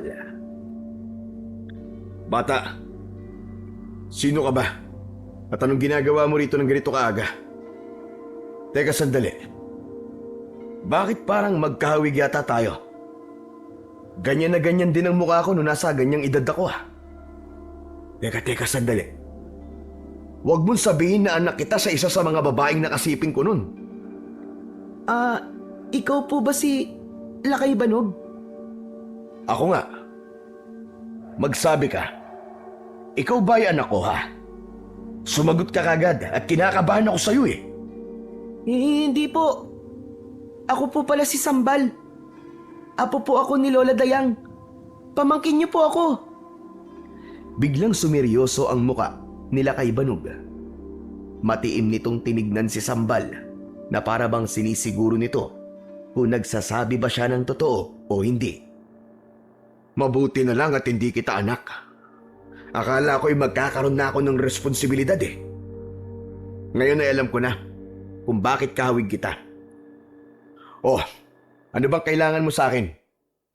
Pinapunta ka ba rito ni Inay? Hindi po. Ang totoo po niyan, tumakas lang ako sa aming bahay eh. Hindi po alam ni Lola Dayang na nagpunta po ako rito. Nalaman ko po ang tungkol sa inyo dahil po sa aking pagtatanong-tanong. Nalaman ko po na kayo po ang nag-iisang nakipaglaban sa mga aswang noon doon po sa ating baryo. Anak ng teteng na buhay to. Talagang ipinaalala mo pa sa akin ang nakaraan ko na matagal ko nang ibinaon sa limot. O ikaw batang matabil, magsalita ka nga. Sabihin mo sa akin kung ano ang iyong pakay at narito ka. Tiyo, nais ko po sanang makiusap sa inyo na bumalik na po kayo dun sa baryo natin. Hanggang ngayon po kasi patuloy pa rin po ang pag-aalay namin sa mga aswang ng isang buhay taon-taon. Gusto ko na po itong magwakas. At ikaw lang po ang alam kong makakatulong sa amin. Labanan niyo po ulit si Gubatan. Nakikiusap po ako sa inyo, Tiyo Lakay Banog. Nagpapatawa ka ba? Matagal na akong huminto sa pakikipaglaban sa mga aswang. Inutusan ka ba ng inay o ni Apong Dumagit na magtungo rito Hindi po. Sariling desisyon ko po ang puntahan kayo. Sigurado po ako na magagalit po si Lola Dayang sa sandaling malaman niya po na pinuntahan ko po kayo, pero wala na po akong pakialam doon. Ang gusto ko lang po ay matapos na po ang paghihirap ng mga tao sa baryo natin. Ayos ka. Humahanga ako sa tapang na meron ka, bata, para puntahan mo ako rito nung wala kang kasama. Pero gaya ng sinabi ko, huminto na ako sa pakikipaglaban ko sa mga aswang. At mas gusto ko na lang ng tahimik na buhay. Kaya makakaalis ka na. Sige na. Maawa naman po kayo. Alam ko po na may pakialam pa po kayo sa ating baryo. Sana po'y bumalik na po kayo ron, Tiyo Lakay Banog. Tapusin niyo po ang kasamaan ng mga aswang. Sige na po. Nagsasayang ka lamang ng laway at oras. Umalis ka na. Bumalik ka na sa lola mo. Sa labis na depresyon, ay lumuhod na si Sambal sa harapan ni Lakay Banog. Maluwa-luwa niyang tinignan ang lalaking nasa kanyang harapan. Parang awa niyo na po. Gagawin ko po ang lahat para lang po pumayag kayo sa gusto ko. Ikaw lang po ang may kakayahan. Natapusin na po ang paghihirap sa baryo natin. Wala nang nakuwang sagot si Sambal mula kay Lakay Banog. Malakas nitong isinarado ang pinto. Napatulala siya habang nakaluhod hanggang sa tuluyan ng pumatak ang mga luha niya. Sa kabila ng pagtangging nakuha niya, sinabi niya sa kanyang sarili na hindi siya maaaring sumuko kagad. Hindi siya papayag na mauwi sa wala ang pagpunta niya sa lugar na yon. Nanatili si Sambal sa labas ng kubo ni Lakay Banog. Hindi pa rin lumalabas ang lalaki at alam niya na dahil alam nito na naroroon pa rin siya hanggang sa naisip ni Sambal na magtago upang isipin ni Lakay Banog na umalis na siya. Nakakita siya ng isang makapal na halaman at nagtago siya roon. Matyaga siyang naghintay. Hindi nagtagal ay bumukas ang pinto ng kubo. Sumilip mula roon si Lakay Banog. Ay, salamat. At umalis na rin ang batang yon. Magagawa ko na ang mga dapat kong gawin sa araw na to. Tuluyan nang lumabas si Lakay Banog sa kubo. Nagtungo ito sa gitna ng ilog at umupo ito sa mababaw na bahagi. Hinubad nito ang suot nitong kwintas na ang hinala ni Sambal ay isang agimat.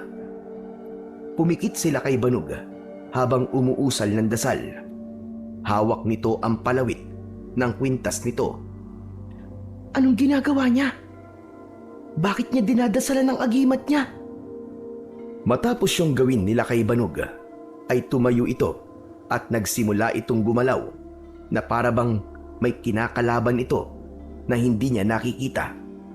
Sumusuntok at sumisipa ito sa hangin hanggang sa hinugot nito ang itak na nasa kaluban. Labis na namangha si Sambal sa husay na ipinakita ni Lakay Banog sa pakikipaglaban. Makalipas ang ilang minuto ay pumasok na si Lakay Banog sa kubo nito. Maya-maya pa ay muli itong lumabas, dala ang isang bayong. Naglakad palayo si Lakay Banog. doon na lumabas si Sambal sa kanyang pinagtataguan. Lihim niyang sinundan sila kay Banog hanggang sa nakarating yon sa isang maliit na talipapa. Nakita ni Sambal kung gaano kagiliwan sila kay Banog ng mga tao. Nakikipagbiruan ito at ramdam niya ang paggalang ng mga tao rito. Hindi nagtagal ay naglakad na sila kay Banog pabalik sa kubo nito habang bitbit ang bayong na may laman na mga pinamili nito. Nang malapit na sila kay Banog sa kubo nito ay bigla itong huminto. Kinabahan si Sambal ng mga oras na yon dahil baka alam na nila kay Banog na sinusundan niya ito. Agad siyang nagtago sa likod ng isang malapad na puno. Kung magtatago ka, ay husay-husaya mo naman. Kitang-kita ko ang mga paa mo sa punong yan. Akala mo ba ay hindi ko alam na kanina mo pa ako sinusundan, ha? Napahiyang lumabas si Sambal sa likod ng puno. Dapat po pala, pumili ako ng mas malaking puno na pagtataguan para hindi niyo po ako nakita. Kahit 10 puno ka pa magtago, ay malalaman ko pa rin kung nasan ka. Akala ko ba umalis ka na? Hindi pa ba malinaw sa'yo na kahit na anong gawin at sabihin mo, ay hindi ako sasama sa'yo pabalik sa baryong yun? Wala naman po akong sinabi na aalis po ako eh. Saka hindi po ako aalis dito nang hindi ko po kayo kasama. Masyadong matigas ang ulo mong bata ka. Sa bagay, ganyan din naman ako noon. Kaya nga po, pumayag na po kayo na labanan niyo po ang mga aswang. Malay niyo po, ito na po ang paraan para mawala ang galit ni Lola Dayang sa inyo. Kung ganon, hanggang ngayon pala ay galit pa rin ang inay sa akin. Hindi pa rin niya matanggap na umalis ako sa baring yun dahil sa malaking pagtutol ko sa ginawa ni Apong Dumagit. Isipin niyo po ang mga mangyayari kapag pumayag po kayo sa gusto ko. Mawawala na po ang takot ng mga tao sa aswang. Bukod pa po ron, ay magkakayos na po kayo ni Lola. Ayaw niyo po ba yun? Huwag mo ako nililin lang sa mga ganyang bagay, ha? Buo pa rin ang desisyon kung huwag kayong tulungan. Tahimik ng buhay ko rito, kaya huwag mo na akong gambalain pa. Matapos yun, ay pumasok na sila kay Banog sa kubo nito, habang si Sambal ay naiwan na buo pa rin ng loob na mapapapayag niya sila kay Banog na sumama sa kanya pabalik sa kanilang baryo. Nanatili si Sambal sa labas ng bahay nila kay Banog. Tiniis niya ang matinding sikat ng araw. Kahit gutom na siya, ay hindi pa rin siya roon umalis. Kapag nauuhaw siya, ay umiinom siya sa malinis na tubig sa ilog. Naniniwala siya na hindi mauuwi sa wala o pagkabigo ang ginagawa niyang yon. Hanggang sa kumalat na ang dilim sa paligid, nagsimula nang pumatak din ang ulan. Sa umpisa ay paambon-ambon lamang yon, pero hindi nagtagal ay bumuhos na nga ang malakas na ulan. Tumakbo si Sambal sa gilid ng kubo nila kay Banog. Sumilong siya roon, pero patuloy pa rin siyang nababasa. Pambihira naman oh. Bakit sa dami ng oras na pwedeng umulan ay ngayon pa talaga? Pakabila ng nangyayaring yon, hindi umaasa si Sambal na papapasukin siya nila kay Banog. Kaya nagulat siya nang bumukas bigla ang pinto ng kubo nito. Sumilip sila kay Banog at nang nakita siya nito, ay bumakas ang awa sa mukha nito. Oh, ano pang ginagawa mo dyan? Pumasok ka na rito, bilisan mo. Ha? Sigurado po ba kayo? Pinapapasok niyo po ako sa kubo niyo? Mahina ba ang pandinig mo, ha? At kailangan ko pang ulitin ang sinabi ko? O baka gusto mo na magbago pa ang isip ko? Ay, hindi po.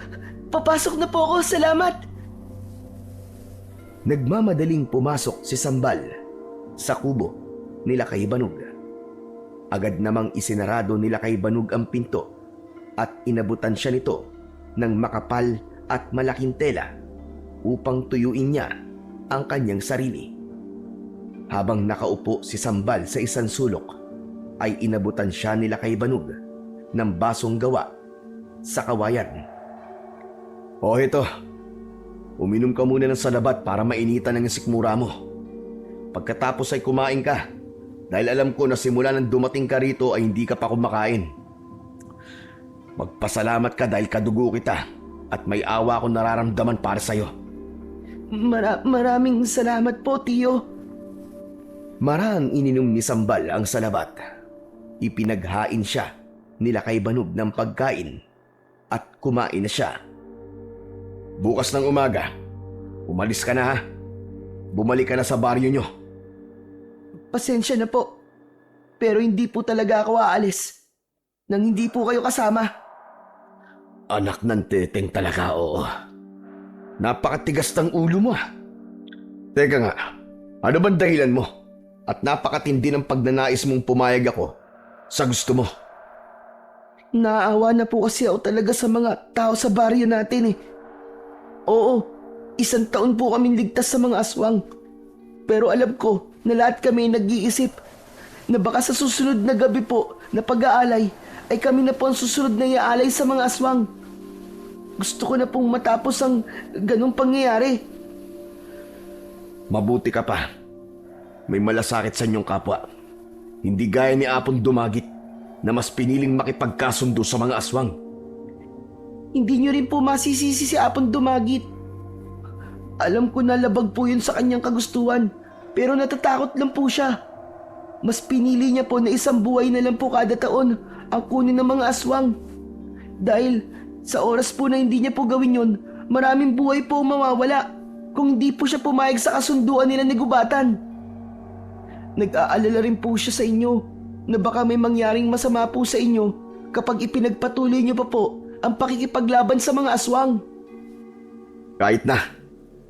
Ang sabi ko sa kanya, magtiwala lang siya sa akin dahil ginagawa ko na ang sandatang tatapos kay Gubatan. Pero nung ginawa niya, hindi siya nagtiwala. Tignan mo, at hanggang ngayon ay nasa ilalim pa rin kayo ng kapangyarihan ng mga aswang na yun. Kaya nga po nandito ako, Tiyo eh, para makiusap po sa inyo na muli niyo pong labanan si Gubatan. Ipakita niyo po sa lahat na kayo pa rin po nag-iisang bayani ng ating baryo. Hindi muna nagsalita si Lakay Banog. Matiim nitong tinignan si Sambal. Si Sambal naman ay umaasa na papayag na ito sa kanyang pakiusap. Anak ka ng teteng. Talagang nakikita kong sarili ko sa'yo, Sambal. Yang tapang na meron ka ay ganyan din ang tapang na meron ako noon. Nakikita ko sa'yo ang batang ako na walang ibang ninanais kundi ang mapalaya ang baryong yun sa mga aswang. Panalo ka. Pumapayag na ako sa gusto mo, Sambal. Po! Talaga po! Yes! Maraming salamat po, Lakay Banog. Tiyo ay Tiyo pala. Hindi niyo po alam kung gaano po ako kasaya ngayon. Ngunit, hindi ko basta ibibigay sa iyo ang gusto mong gawin ko. Kailangan mo tong paghirapan. Po? Ano pong ibig niyong sabihin? Sa loob ng 1 araw, simula bukas, ay dadaan ka sa iba't ibang pagsubok. At lahat ng pagsubok na yon ay kailangan mong mapagtagumpayan. Kapag nagtagumpay ka sa mga pagsubok na ibibigay ko sa iyo, ay saka ako papayag sa gusto mo. Bakit naman kailangan pa pong may mga pagsubok pa? Hindi po ba pwedeng sumama na lang po kayo sa akin at labanan niyo na po si Gubatan? Mas maganda na pinaghihirapan mo mga gusto mo bago mo tumakuha. Di naman kita pinipilit eh. Kung ayaw mo, maaari ka nang umalis bukas. Hindi po. Ang ibig ko pong sabihin eh, pumapayag na po ako. Wala naman po akong magagawa eh. Handa po akong harapin lahat ng mga pagsubok na ibibigay niyo po sa akin, Tiyo. Kung ang kapalit naman po nun ay ang pagpayag niyo sa gusto ko. Mabuti kung ganun. Pagkatapos mong kumain, ay magpahinga ka na. Maghanda ka dahil sinasabi ko na kagad sa'yo na mahihirapan ka sa mga pagsubok na ibibigay ko sa'yo. Napalunok si Sambal. may kabang bumalot sa kanya dahil hindi siya sigurado kung magtatagumpay ba siya sa mga pagsubok na ibibigay nila kay Banog. Ngunit ganun pa man, alam niya na kailangan niyang lakasan ang kanyang loob upang sumama sila kay Banog sa pagbabalik niya sa kanilang baryo. Handa siyang harapin ang kahit na anong pagsubok para lang matapos na ang pag-aalay nila ng buhay sa mga aswang. Kinabukasan, matapos ang almusal, ay dinala si Sambal ng tiyo niyang sila kay Banog sa bukana ng gubat. Ani Lakay Banog ay doon magsisimula ang ibibigay nitong pagsubok. O ano, Sambal? Handa ka na ba para sa unang pagsubok? Handang-handa na po, tiyo. Kung ganun, ito ang gagawin mo. Kailangan mong gamitin ang tatag ng iyong katawan. Mula rito ay tumakbo ka ng diretsyo hanggang sa marating mo ang isang malaking puno ng balete. May makikita kang halaman na namumulaklak sa tabi ng punong yon at ipitas mo ko ng isang bulaklak mula sa halaman na yon. Pagkatapos ay saka ka bumalik dito. Gaano po kalayo yung puno ng balete? Hindi mo malalaman kung hindi mo pupuntahan. Ngayon, magsimula ka ng tumakbo. Agad na tumakbo si Sambal matapos ang hudyat nila kay Banog sa kanya. Bawat hakbang niya ay puno ng determinasyon. Makalipas ang ilang minuto ay nakaramdam na siya ng pagod, ngunit hindi siya huminto. Halos 1 oras na siyang tumatakbo nang natanaw na niya ang puno ng balete. Nakita niya ang halamang namumulaklak at agad siyang kumuha ng isang bulaklak mula roon. Hindi na nagpahinga si Sambal at tumakbo na kagad siya pabalik kay Lakay Banog. Mahigit 1 oras ang ginugol niya sa pagtakbo pabalik. Nang naibigay na niya kay Lakay Banog ang bulaklak, ay halos hindi na siya makahinga ng maayos. Hindi niyo naman po sinabi na sobrang layo pala ng puno na yon. Pambihira naman kayo.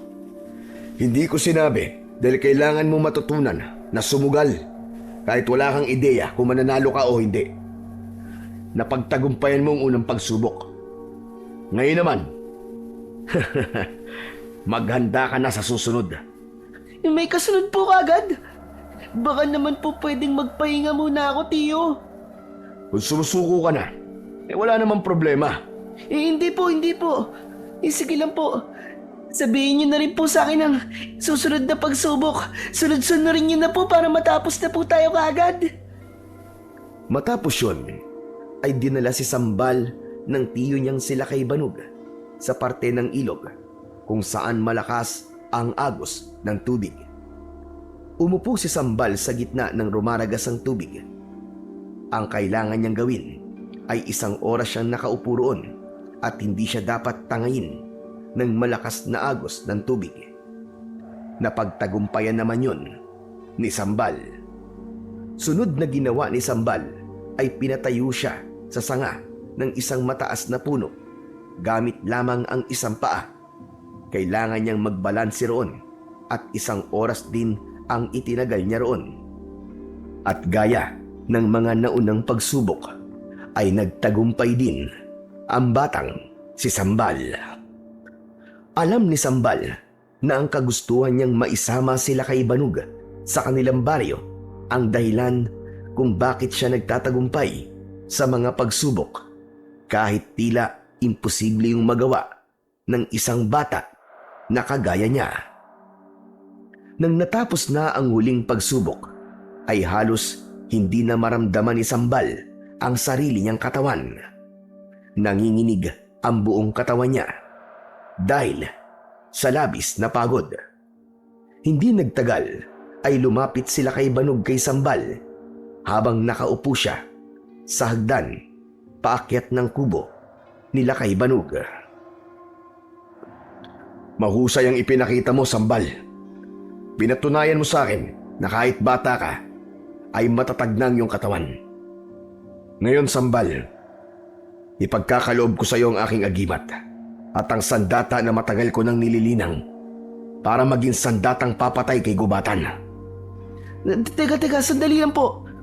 Bakit niyo po ako bibigyan ng agimat at sandata? Kayo po ang makikipaglaban sa mga aswang at hindi naman po ako. Paumanin, Sambal. Ngunit matagal na akong nagdesisyon na hindi na ako babalik sa pagiging manunugis ng mga aswang. Dahil nagustuhan ko na ang tahimik na buhay bilang isang simpleng mamamayan. Ibibigay ko na sa iyo ang aking agimat at sandata upang ikaw na ang pumaslang kay gubatan. Ang totoo niyan, matagal na akong naghihintay na may magtungo sa akin dito mula sa baryo nyo at sabihin na tulungan ko siyang puksain ng mga aswang. Hindi ko naman akalain na isang batang kagaya mo pala ang gagawa nun. Pero nakita ko na ikaw ang karapat-dapat, Sambal. Nagbibiro lang po kayo, di ba? Paanong ako ang karapat-dapat na pumatay kinagubatan? Isa lamang po akong bata. Oo nga, isa kang bata. Ngunit sa dami nyo sa inyong baryo, tanging ikaw ang naglakas ng loob na hanapin ako at himukin ako na makipaglaban muli sa mga aswang. Para sa akin, yun ay isang uri ng katapangan. At dahil napatunayan mo ang tatag ng iyong katawan at isipan, hayaan mong ipamana ko sa iyo, Sambal, ang aking agimat at sandata. Napatulala si Sambal nang hubarin ng tiyo niya na si Lakay Banog ang suot nitong makapangyarihang agimat at isinuot nito yon sa leeg ni Sambal. Ang palawit ay hugis triangulo na may mga nakaukit na kakaibang simbolo. Simula sa araw na to, ikaw, Sambal, ang bago ng tagapangalaga ng agimat na yan. Bibigyan kanya ng kakaibang lakas at tapang sa pakikipaglaban mo sa kasamaan.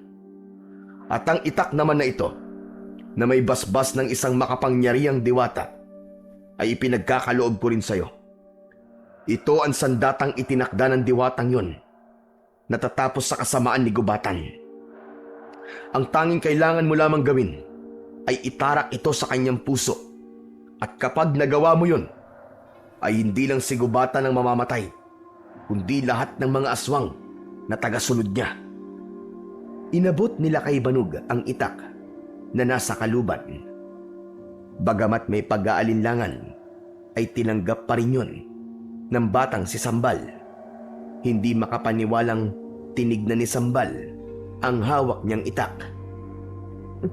Tiyo, sigurado po ba kayo na ipagkakatiwala niyo po sa akin ng mga to? Bakit naman hindi? Gaya ng akin sinabi, ay ikaw ang karapat-dapat na magmana ng mga yan. Hindi na rin ako nagtaka na ikaw ang naging bagong tagapangalaga ng mga yan dahil kadugo kita. Ngayon na may sandata at agimat ka na laban kay gubatan, ay maaari mo na siyang harapin. Magtungo ka sa pugad ng mga aswang na nasa gitna ng kagubatan sa inyong baryo at siguraduhin mong maitatarak mong itak sa puso ni gubatan. Tapusin mo ang akin na simulan, Sambal. Gawin mo to hindi lang para sa iyo, kundi para sa inyong buong baryo. Nanlamig ang buong katawan ni Sambal sa kanyang narinig. Hindi niya inaasahan na siya pala ang haharap sa mga aswang imbis na sila kay Banog. Ngunit dahil sa mga sinabi nila kay Banog, ay napagtanto niya na kailangan niyang irespeto ang desisyon nitong wag nang bumalik sa pagiging manunugis. At kung may tiwala ito na magtatagumpay siya na patayin si gubatan, kailangan din niyang maniwala sa kanyang sarili na kaya niya yung gawin. Matapos tanggapin ni Sambal ang agimat at itak, ay nagpaalam na siya kay Lakay Banog. Bago siya umalis, ay sinabi nito na huwag niyang kalimutang humingi ng gabay kay Bathala.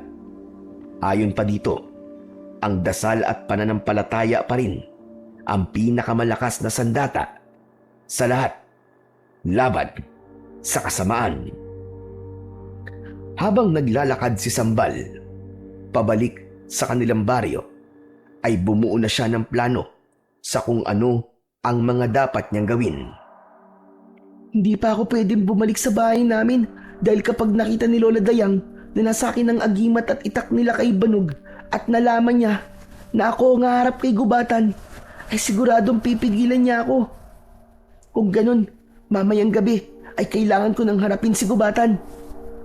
Pero, kaya ko ba talaga siyang patayin? Huminga ng malalim si Sambal. Naisip niya na hindi siya dapat magduda sa kanyang kakayahan. Papatunayan niya na kahit bata lang siya ay may kakayahan na siyang gumawa ng isang hakbang na magdudulot ng malaking pagbabago sa kanilang baryo. Hindi na nga muna nagtungo si Sambal sa kanilang bahay nang nakarating siya sa baryo nila. Matapang niyang sinuong ng mag-isa ang kagubatan upang puntahan ang pugad ng mga aswang. Makalipas ang ilang oras na paglalakad, ay nakita niya na ang lugar kung saan nakatira ang mga nilalang na matagal nang nagdudulot ng takot sa kanilang baryo. Nagtago muna siya sa likod ng isang puno. Kahit madilim ang paligid, ay matalas pa rin ang paningin niya. Malakas ang hinala ni Sambal na yun ay isa sa mga kakayahan na ibinibigay ng agimat na ipinagkaloob sa kanya ng tiyuhin niya na sila kay Banog. Humanda kayo sa akin, mga anak kayo ng teteng. Sisiguraduhin ko na ngayong gabi ay matatapos na ang inyong kasamaan. Pinanood ni Sambal ang paggalaw ng mga aswang. May mga kumakain ng hilaw na karne ng kung ano-anong hayop. May iba naman na paalis at mukhang aatake kung saang baryo, hanggang sa nakita ni Sambal si Gubatan na pumasok sa isang kubo. Kailangan ko ng kumilos. Hindi na dapat ako magsayang pa ng oras. Mahal na bathala, ikaw na po ang bahala sa akin. Gabayan niyo po ako. Tahimik na lumabas si Sambal sa kanyang pinagtataguan. Umikot siya sa gilid ng pugad ng mga aswang.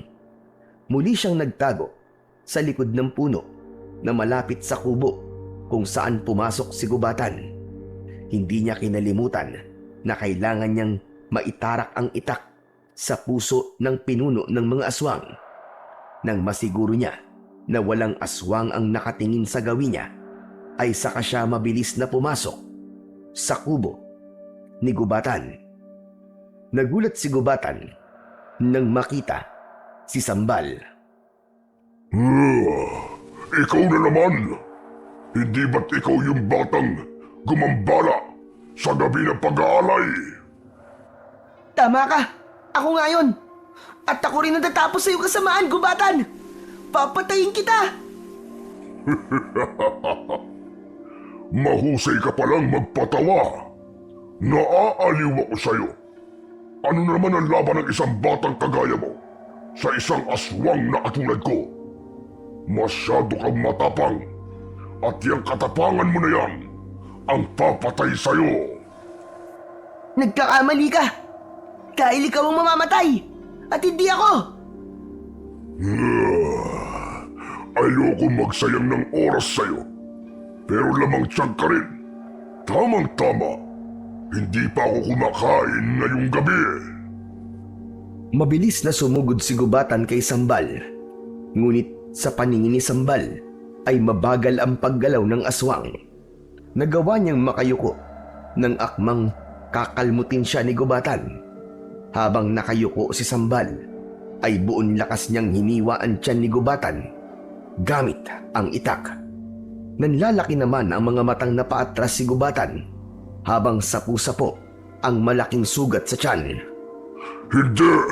Imposible na masugatan mo ko ng simpleng itak lang. Posible yun. Dahil ang itak na hawak ko ngayon ay hindi pang karaniwang itak. Ito ang sandata na tatapos sa buhay mo. At itong agimat ko. Titigan mo mabuti at sabihin mo sa akin kung ano ang naaalala mo rito.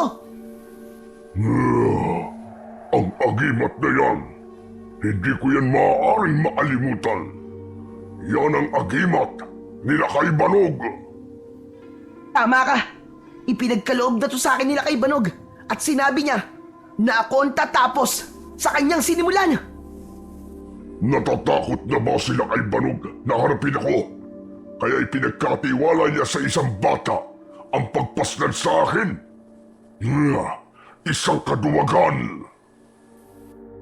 Hindi yun ang dahilan niya. Malaki ang tiwala niya sa akin at gusto ko ring ipamukha sa'yo na hindi ka talaga malakas. Dahil kahit isang batang kagaya ko ay kayang-kaya kang paslangin. Maraming taon kaming natakot sa'yo at napakatagal naming hinayaan na paikutin mo kami sa iyong mga palad. Pero ngayong gabi, magtatapos na ang lahat ng yon.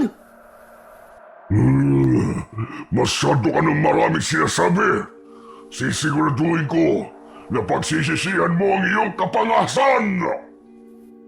Isang malakas na halakhak ang pinakawalan ni Gubatan. Kasunod nun ay muli nitong sinugod si Sambal. Maigpit naman na hinawakan ni Sambal ang kanyang itak. Sinalubong niya si Gubatan. Tumalon siya ng mataas at pinuntirya niya ang dibdib nito. Matagumpay na naitarak ni Sambal ang itak sa tapat ng puso ng pinuno ng mga aswang na si Gubatan. Pahigang bumagsak ang aswang at agad na ipinagdiinan ni Sambal ang itak sa puso nito. Diretso niyang tinignan sa mga mata si Gubatan. Bahagyang nakaawang ang bibig ng aswang habang nanlalaki ang mga mata na tila hindi ito makapaniwala sa nagawa ni Sambal. Anak ka ng teteng. Para yan sa lahat ng buhay na kinuha mo, Gubatan. Tandaan mo ang mukha ko dahil gusto ko na hanggang sa impyerno ay maaalala mo ko na ako ang tumapos sa kasamaan mo. Hindi na nagawang makasagot pa ni Gubatan. Unti-unting pumikit ang mga mata nito hanggang sa naramdaman ni Sambal ang pagtigil ng paghinga nito. Hinugot na niya ang itak nang masiguro niya na patay na si Gubatan. Isang bagay ang naisip niyang gawin. Gamit ang itak ay pinugutan niya ng ulo si Gubatan at dinala niya palabas ng kubo ang ulo nito. Napangiti si Sambal nang makita niya na lahat ng alagad na aswang ni Gubatan ay nakahandusay na at wala ng buhay. Walang pagsidlan ang kanyang kasiyahan dahil alam niya na simula sa gabing yun ay wala ng tao mula sa kanilang baryo ang kailangang mag-alay ng buhay para sa mga aswang. Nang dumating si Sambal sa kanilang baryo na dala ang pugot na ulo ni Gubatan ay nagimbal ang lahat. Hindi makapaniwala ang lahat na isang bata ang siyang tumapos sa sumpang bumihag sa kanila sa mahabang panahon.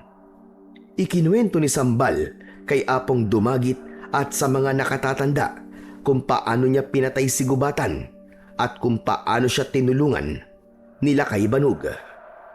Makalipas ang ilang araw ay nagkaayos din sina Lola Dayang at Lakay Banog. Bagamat inalok ng tribo na manatili sa baryo si Lakay Banog, ay pinili nitong bumalik sa baryo kung saan ito kasalukuyang naninirahan. Si Sambal naman ay hinangaan ng lahat. Napatunayan niya sa lahat na hindi hadlang ang pagiging bata niya upang makagawa siya ng isang kabayanihan. At simula noon ay tuluyan ng nakalaya ang kanilang tribo mula sa takot sa mga aswang.